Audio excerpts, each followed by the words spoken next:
നമസ്കാരം. ഇത് ഇവിടെ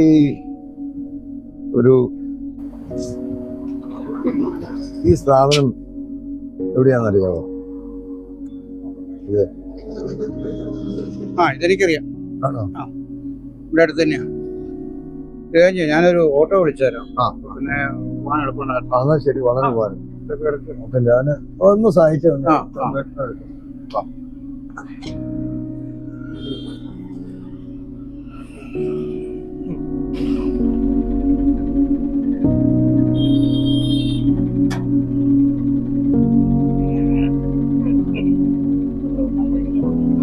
അരിപ്പാറ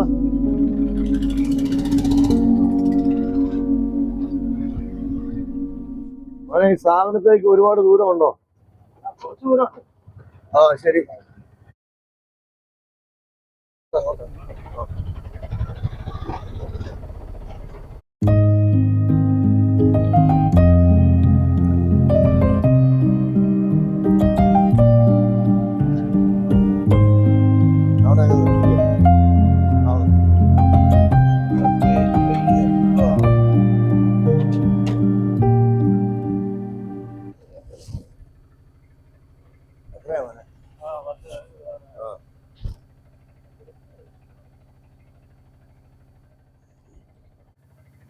ശരിയാ.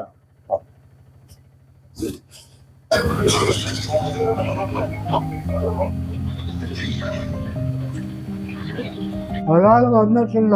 അച്ഛനെ കാണാൻ വേണ്ടിയിട്ട് വളരെ ദിവസമായി. ആരാ അപ്പച്ച? പരിപാടിയിൽ നിന്ന് വന്നോ? ഞാൻ വരുന്നു. ആരാ? എവിടെയാ? വീട് മലയാളമാണ്.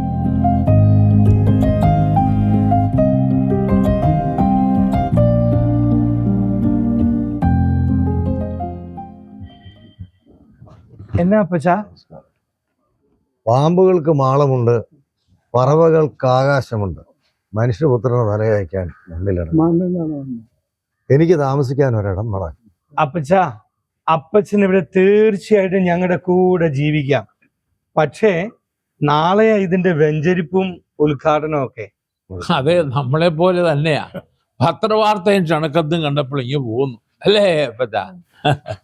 വീട്ടിൽ നിന്ന് ഇറക്കി വിട്ടതാണോ അതോ സ്വയം എങ്ങ് പോന്നതാണോ? അപ്പച്ച, അവിടെ പോയി ആ കിടാവിന് ഇച്ചിരി വെള്ളം കൊടുത്തേക്കാമോ? അപ്പച്ചന്റെ വീട് എവിടെയാ? നാട് എവിടെയാ? എന്റെ പേര് ജോസഫ് എന്നാ. പിന്നെ നാട്ടുകാരൊക്കെ വിളിക്കുന്നത് പാപ്പച്ചാന്ന്. പഴയൊരു കുടിയേറ്റ കർഷകനാ. ഞാൻ വരുന്നത് ഇപ്പോ കണ്ണൂരിന്ന്. അപ്പച്ചന്റെ കൈ തിരിച്ചറിയ കാർഡ് വല്ലതും ഉണ്ടോ? വീട്ടിൽ നിന്ന് ഇറങ്ങിയിട്ട് ഒരാഴ്ചയായി. പല സ്ഥാപനങ്ങളും കയറി ഇറങ്ങി. പക്ഷേ എൻ്റെ കയ്യിൽ ഒരു രേഖകളുമില്ല. ചെറുപുഴ ഭാഗത്ത് അന്വേഷിച്ച അവിടുത്തെ പള്ളിയിൽ അച്ഛനൊക്കെ എന്നെ നന്നായിട്ടറിയാം. ചെന്ന സ്ഥാപനങ്ങളിലൊക്കെ ഇതായിരുന്നു പ്രശ്നം. എന്നെ കൈവിടരുത്. പോകാൻ എനിക്ക് ഒരിടവുമില്ല. അപ്പച്ച, ചോദിച്ചെന്ന് മാത്രം. നമ്മുടെ കർത്താവ് നല്ല സമരിയാക്കാരന്റെ കാര്യം പറഞ്ഞല്ലോ. നല്ല സമരിയാക്കാരൻ അവശനായ ആ മനുഷ്യന്റെ ID പ്രൂഫ് ഒന്നും നോക്കിയിട്ടല്ലല്ലോ കയ്യിലെടുത്തതും പരിപാലിച്ചതും. അതൊക്കെ നമുക്ക് പതുക്കെ ശരിയാക്കാം. അപ്പച്ചൻ ഇങ്ങ് വാ. ഇതന്നെ പാപ്പച്ചേട്ടാ ചാക്കേട്ടൊക്കെ? ഇത് കുറച്ച് ആയുധങ്ങളാ. കുഴച്ചിലായോ? വല്ല മാരകായുധങ്ങളോ വല്ലോ ആണോ? അങ്ങനെയൊന്നും ആയിരിക്കത്തില്ല. ഇത് കർഷകന്റെ ആയുധങ്ങളാ. അതുകൊണ്ട് വരെ പിടിക്കണോ? ഉണ്ടല്ലോ. വേണ്ടായോ? അപ്പച്ചൻ വാ. ഇവിടെ ഞങ്ങൾ എല്ലാവരും ഒരുമിച്ച. ഇത് കണ്ടോ?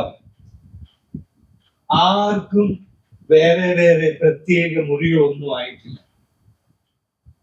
ഒരു കണക്കിന് വളരെ അതന്നെ. കാരണം വെള്ളിയും പറഞ്ഞൊക്കെ നമുക്ക് ഇരിക്കാനും ഏകാന്തത.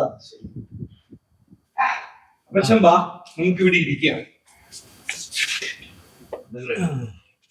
നാട്ടില് എവിടെയായിരുന്നു? പൊൻകുന്നത്ത്. ഞങ്ങൾ ശരിക്കും 4 ആൺമക്കളായിരുന്നു.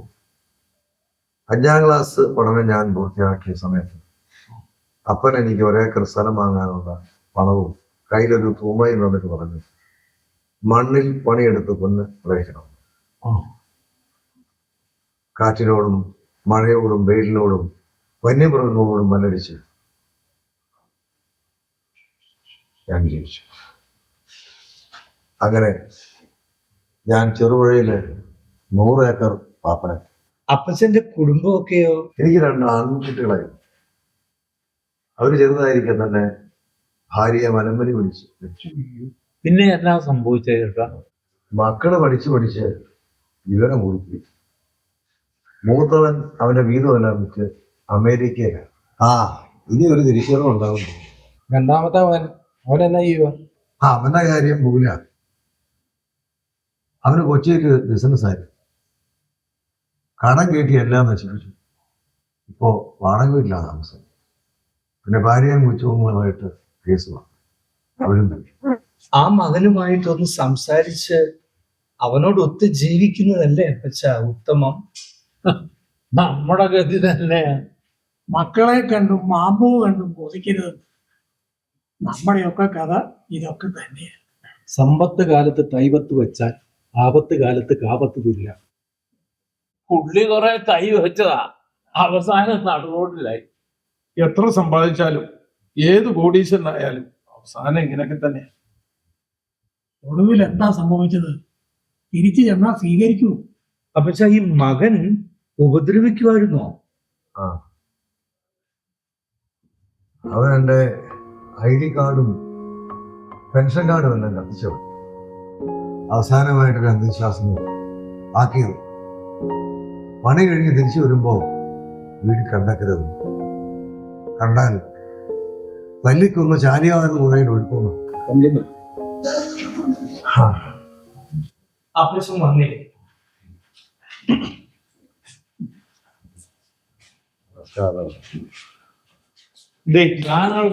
ഇതും എടുത്തു. ഇങ്ങനെ കേൾക്കാം.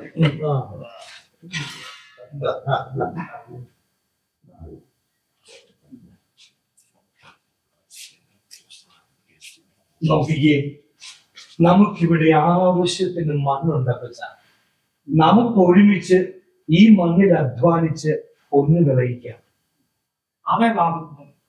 ശരി.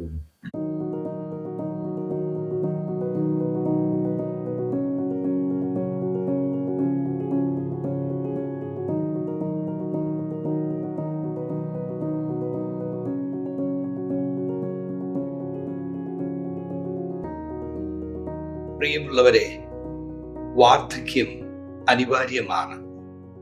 വാർദ്ധക്യത്തിന്റെ വ്യാകുലതകളിൽപ്പെട്ട് തിരസ്കരണവും ഏകാന്ത ദുഃഖവും പേറുന്നവർ സ്നേഹത്തിന്റെയും കൂട്ടായ്മയുടെയും തീരങ്ങൾ തേടി സ്വയം യാത്രയാവുന്ന കാലഘട്ടമാണിത്. അവർക്കായി നമുക്ക് എല്ലാ ഗ്രാമങ്ങളിലും തലചായ്ക്കാൻ ഒരിടം ഒരുക്കാം. 2 മക്കബായർ 3:39. സ്വർഗസ്ഥനായ ദൈവമാണ് ഇവിടം കാക്കുന്നതും ഇതിന് സഹായമെത്തിക്കുന്നതും.